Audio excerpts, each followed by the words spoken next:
धुरंधर movie अपने आप में ऐसा नाम बन चुकी है ना कि रातों रात हर कोई उसकी बात कर रहा है। पिक्चर की कहानी, पिक्चर के एक्टर्स, उसके पार्ट 2 में क्या होगा, पार्ट 2 कब आएगा, टॉक्सिक के साथ भिड़ंत होगी नहीं होगी। अब ये पर्दे के आगे का ड्रामा तो हर किसी को दिख रहा है, लेकिन पर्दे के पीछे जो बैटल चल रही है भाई, धुरंधर के एग्जिस्टेंस में आने के पीछे जो कहानी है उसके ऊपर आई थिंक एक पिक्चर खुद बन सकती है। कैसे? सबसे मेन खिलाड़ी को ले लो। अब ये मेन खिलाड़ी कौन है? रणवीर सिंह या अक्षय खन्ना नहीं, बल्कि पिक्चर के डायरेक्टर आदित्य धर। मैंने थोड़ा आर पे ज्यादा जोर दे दिया, लेकिन एकदम शॉर्ट में बताऊंगा। उन्होंने अब तक अपने करियर में सिर्फ 2 मूवीज डायरेक्ट करी हैं। सबसे पहला उरी द सर्जिकल स्ट्राइक, दूसरा धुरंधर। दोनों पिक्चरें कब रिलीज हुई थी इसके गैप पे तुम ध्यान दोगे तो एक थी जनवरी 2019 और दूसरी दिसंबर 2025। 6 साल 11 महीने यानी ऑलमोस्ट 7 साल का डिफरेंस है। इस बीच आदित्य धर ने क्या किया, वो एक्चुअली अपनी एक दूसरी मूवी बनाना चाहते थे, अश्वत्थामा, लेकिन उसका स्केल, पैसा वैसा इतना ज्यादा था कि वो पॉसिबल नहीं हो पाया। जो भी मेजर न्यूज अपने सामने है वो मेजॉरिटी स्पेकुलेशन है, लेकिन पिक्चर को ऑफिशियली अनाउंस किया था 2021 में। एक प्रोड्यूसर ने कहा बजट ज्यादा है, दूसरे ने कहा एक्टर अभी उतना डिमांड नहीं कर सकता, एक्टर चेंज करो। फिर वो रणवीर सिंह के पास गए, फिर अल्लू अर्जुन से बात हुई। एट द एंड जब कोई भी रेडी नहीं था इतना पैसा लगाने के लिए, तो he drop that movie and then Dhurandhar पे काम किया। लेकिन धुरंधर रिलीज होने के कुछ ही हफ्तों पहले अपने सामने एक और न्यूज रिपोर्ट्स आने लगी कि उसको 2 पार्ट्स में काट के डिवाइड किया जा रहा है। एग्जैक्ट डेट अगर कहूं तो 17 नवंबर को ये सारी चीजें सर्कुलेट होने लगी थी। पिक्चर कब रिलीज हुई थी? 5 दिसंबर, मतलब ऑलमोस्ट 18-20 दिन बाकी हैं। हमने अपने पॉडकास्ट में बात करी है कि वो ऐसा डिसीजन होपफुली सिर्फ पैसा कमाने के लिए ना ले रहे हो, बल्कि पिक्चर के अंदर मेरिट है, इसलिए 2 पार्ट में कर रहे हैं। वैसे तो मैं रेडिट पे जाना नहीं चाहता, बट उसके ऊपर एक बंदे का कमेंट देखा जो कहता है कि मेरे सोर्सेज हैं जो जियो में काम करते हैं, धुरंधर पे जो एडिट बना है वो 5.5 घंटे का है, इसीलिए वो लोग इसको 2 में डिवाइड कर रहे हैं। जो पार्टनर प्रोड्यूसर है जियो स्टूडियोज, उनमें लोग हैप्पी नहीं है इस डिसीजन को लेके। और ये जनाब के पोस्ट पे मुझे क्यों थोड़ा बहुत बिलीव हो रहा है, क्योंकि उसके लास्ट में जो उन्होंने प्रिडिक्ट किया है ना कि कल जो ट्रेलर आएगा धुरंधर का वो स्टार्ट कैसे होने वाला है, संजू बाबा के कैरेक्टर को लेके बात की,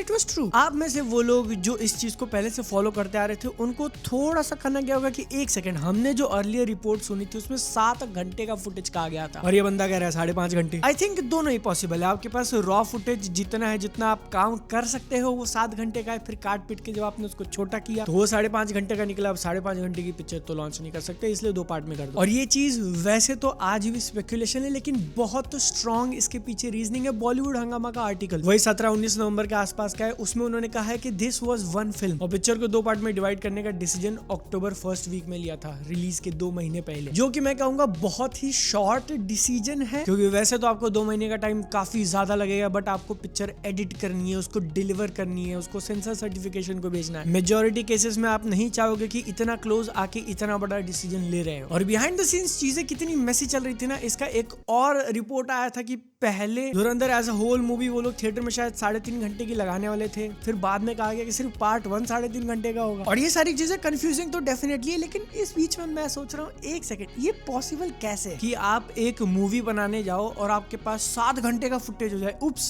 गलती से थोड़ा ज्यादा शूट कर लिया है। ऐसा हो ही नहीं सकता भाई। आज के टाइम पे अगर आप एक इतनी बड़ी मूवी बना रहे हो जिसके अंदर एक company as a production studio लगा हुआ है, जियो स्टूडियोज, तो आप विदाउट इंटेंशन इतनी लंबी पिक्चर शूट कैसे करोगे? आपको एक बाउंडेड स्क्रिप्ट देनी पड़ती है, स्टूडियो उसको रीड करके अप्रूव करता है कि हाँ ये पिक्चर हम लोग लॉक इन कर रहे हैं। और स्क्रीन प्ले के अंदर ऐसा एक जनरल रूल ऑफ थंब माना जाता है कि एक पेज का जो भी स्क्रीन प्ले है वो स्क्रीन के ऊपर 1 मिनट का फुटेज आएगा। तो आपने जितना लिखा है 150 पेजेस, 180 पेजेस, तो 2.5 घंटे 3 घंटे की पिक्चर बनेगी, 7 घंटे की नहीं। क्योंकि जितना पेज अप्रूव होगा उसी हिसाब से बजट अप्रूव होता है, उसी हिसाब से आपको कॉस्ट देखना है, उसी हिसाब से आपका टाइम भी चलता है। तो मैं जेन्युइनली सोच रहा था कि ये हुआ कैसे, और इसके पीछे एक ही जो मुझे पॉसिबल आंसर लगता है ना कि डायरेक्टर आदित्य धर जो हैं वो इस पिक्चर के प्रोड्यूसर भी। पोस्टर पे अगर तुम ध्यान दोगे तो जियो स्टूडियोज के साथ साथ B62 स्टूडियोज या प्रोडक्शंस नाम का भी एक लोगो है, और वो आदित्य धर की कंपनी है। अब क्योंकि वो धुरंधर को को प्रोड्यूस कर रहे हैं, तो वहां पर उनके पास थोड़ा डिसीजन आ जाता है कि नहीं, हम लोग थोड़ा बजट एक्सटेंड करके थोड़ा ज्यादा शूट कर लेते हैं। जिसके बाद अगला बहुत बड़ा क्वेश्चन मार्क आता है कि पिक्चर नेटफ्लिक्स पे क्या कर रही है? धुरंधर का पार्ट नंबर 1 अभी कुछ ही दिनों पहले नेटफ्लिक्स पे आया, लेकिन वो नेटफ्लिक्स पे कर क्या रहा है? क्योंकि मैंने इतनी बार अभी इसी वीडियो में बोल दिया है कि मूवी को प्रोड्यूस किया है जियो स्टूडियोज ने। तुमको अगर नहीं पता तो जियो वालों का खुद का एक OTT प्लेटफॉर्म है, जियो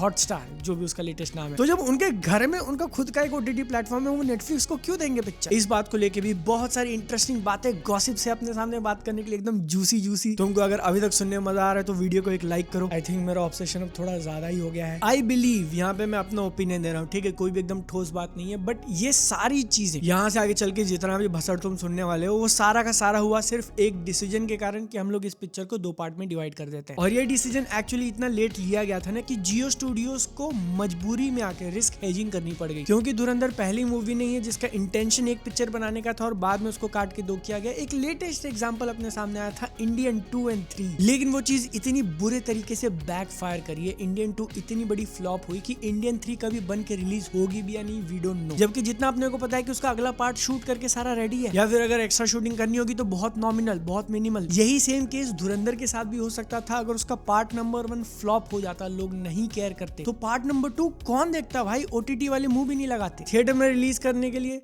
थिएटर में रिलीज करना मुश्किल हो जाता। तो इसलिए यहाँ पर अपने आप को जितना हो सके उतना सेफ करने के लिए जियो स्टूडियोज की तरफ से कॉल लिया गया कि हम लोग धुरंधर के ओटीटी राइट्स बेच देते हैं। ऐसा मेरा मानना है कि ये मूवी रिलीज होगी, जितना चलेगी, अगला वाला रिलीज होगी नहीं होगी, वी डोंट नो। अभी जितना मिल रहा है श्योर उतना लेके पैसा थोड़ा कम कर लो। और इसीलिए आज के दिन तुमको धुरंधर नेटफ्लिक्स पे देखने मिल रही है, जियो हॉटस्टार पे नहीं। अब इसी बात को लेके वही ऑनलाइन रिपोर्ट्स हैं, बॉलीवुड हंगामा ने कहा है कि दोनों मूवीज को लेके 130 करोड़ की डील हुई है, धुरंधर 1 और 2 दोनों इंक्लूडेड। फिर कुछ लोग ऐसे स्पेकुलेट कर रहे हैं कि नहीं, शायद 280 करोड़ की डील हुई है। दोनों में से कौन सा नंबर सही है, वी डोंट नो। लेकिन अगर हम लोग 130 वाला फिगर पकड़े तो वो काफी कम लग रहा है ना, कि यार मतलब धुरंधर जैसी 2 मूवीज को सिर्फ 130 करोड़ में लिया। तो यहाँ पर कुछ मल्टीपल सिनेरियोज हो सकते हैं, जिसमें सबसे पहले अगर बात करें तो ये जो आर्टिकल है वो 9 दिसंबर का है, धुरंधर के रिलीज होने के 4 दिन बाद। तो ऐसा हो सकता है कि एक्चुअली ये 130 करोड़ वाला नंबर सही है। थिएटर में रिलीज होने से पहले ही दोनों पार्ट्स के ओटीटी राइट्स बेच दिए गए थे। और अगर तुम सोच नहीं आओ तो रिलीज से पहले उतना बड़ा बज नहीं था मूवी का, उतनी हाइप नहीं लग रही थी, इसीलिए पिक्चर ने ओपनिंग कुछ 20-30 करोड़ के बीच में ही ली। और ये जो बॉलीवुड हंगामा का आर्टिकल है वो 4 दिन बाद क्यों पोस्ट किया गया?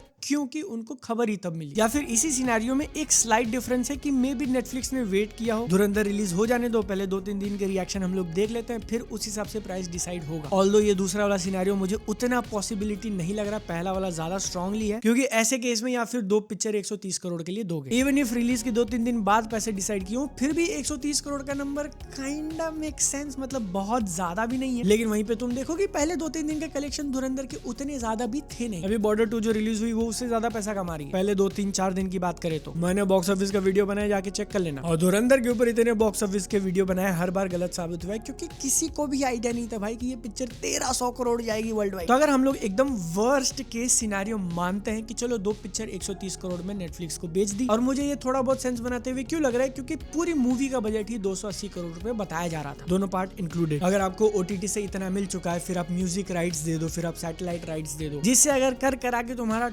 टोटल 180 से 200 करोड़ रुपए हो जाता है, और वो सारा पैसा अपनी जेब में आ चुका है पिक्चर के रिलीज होने से पहले, तो एज अ कंपनी तुम सोचो यार, तुम सेफ हो गए बेसिकली। डायरेक्टर ने एन मौके पे कहा कि मैं 2 पिक्चर निकालूंगा, तो ठीक है अब तुम निकाल दो, जितना वो थिएटर से कमाएगी। 280 में से 200 करोड़ अपने रिकवर हो चुके हैं, 80 रिकवर करने के लिए थिएटर से कितना 200 और कमा लो। दोनों मूवीज मिलाकर अगर 200-250 करोड़ रुपए कमाती है तो हम लोग प्रॉफिट में। तुमने ध्यान से सुना, धुरंधर पार्ट 2 एंड धुरंधर पार्ट 1 दोनों मिलाकर अगर वो 200-250 करोड़ रुपए जाती है तो हम लोग प्रॉफिट में हैं। जब ऐसा इक्वेशन बन जाएगा तो तुम क्यों नहीं बेचना चाहोगे पिक्चर को रिलीज से पहले? क्योंकि अगर तुमने नहीं बेचा और पिक्चर नहीं चली तो ओटीटी वाले कुछ भी पैसा नहीं देंगे। अगर सिर्फ पार्ट 1 का बेच दिया और वो पिक्चर नहीं चली तो पार्ट 2 का कोई नहीं देगा, हो गया तुम्हारा लॉस। तो इसलिए इट मेक सेंस कि आप दोनों का एक साथ बेच दो। लेकिन फिर कहानी में ऐसा अगला गुगली पड़ता है, ये जो पार्ट 2 का भी पोस्टर अपने सामने आया है उसमें नेटफ्लिक्स का लोगो नहीं, क्योंकि ये धुरंधर रिवेंज मूवी वो जा रही है जियो हॉटस्टार के ऊपर। और वो एक तरीके से सेंस बनाता है, भाई तुम्हारे घर के प्रोडक्शन की पिक्चर है, तुमने पैसा लेके रिस्क लेके उसको बनाया, तो तुम अपने ओटीटी पे डालोगे, और वो भी तब जब तुमको पता चल चुका है कि पार्ट 1 ने इतना पैसा कमा के दिया है। लेकिन फिर नेटफ्लिक्स का क्या हुआ? क्योंकि अब तक हम लोग रिपोर्ट सुनते आ रहे थे कि दोनों मूवीज को साथ में बेच दिया, तो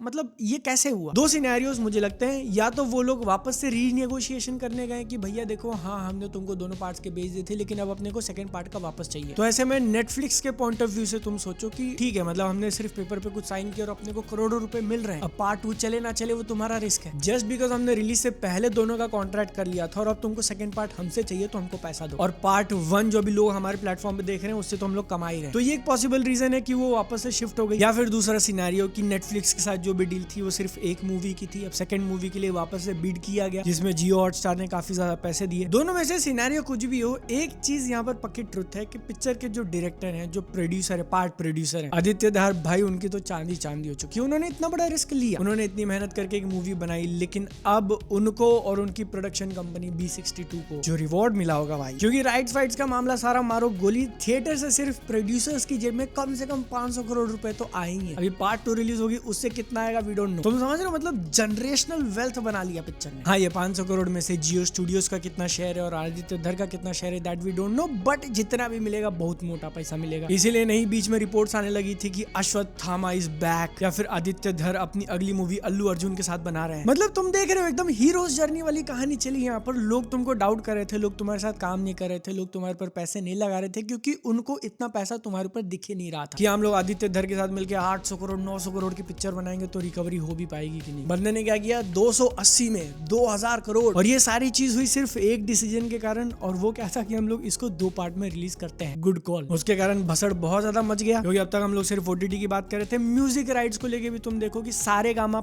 सारेगामा जो लेबल है वो पार्ट 1 के लिए थे, उनको हटा के T सीरीज को ले लिया, जिसको लेके भी इंटरनेट पे रिपोर्ट्स फेंके गए। वैरायटी इंडिया ने कहा है कि 60 करोड़ में हुआ है भाई, और उनकी रिपोर्ट को सोर्स बना के बाकी सारे पब्लिकेशन भी डालने लगे कि 60 करोड़ में म्यूजिक राइट्स गए। फिर बॉलीवुड हंगामा आता, कहता है this is fake, we bust you. Dhurandhar the revenge का म्यूजिक राइट सिर्फ 27 करोड़ में गया, तो इनका अलग लड़ाई चल रहा है। बट म्यूजिक को लेके चीजें इतनी कॉम्प्लिकेटेड नहीं है, क्योंकि सारेगामा के साथ जो उनका रिपोर्ट, मतलब ऐसा इंटरनेट के रिपोर्ट के हिसाब से जो उनका डील था, वो एक फिक्स्ड सॉन्ग्स के लिए था कि इतने सॉन्ग तू हमको दो, इतने में हो जाएगा। वो हो चुका है। पार्ट 2 में अब T सीरीज आके क्या धमाल मचाता है, उनके कौन से गाने आते हैं, लेट्स सी। लेकिन एक चीज बस थोड़ी और लग रही है कि आज से 6 महीने बाद क्या होगा। धुरंधर एक नेटफ्लिक्स पे और दूसरी जियो हॉटस्टार पे। तुम कहाँ पे, तुम BNF TV पे, तो सब्सक्राइब करो। सेहत का ध्यान रखो, अपन मिलता अगली बार, टाटा बाय बाय।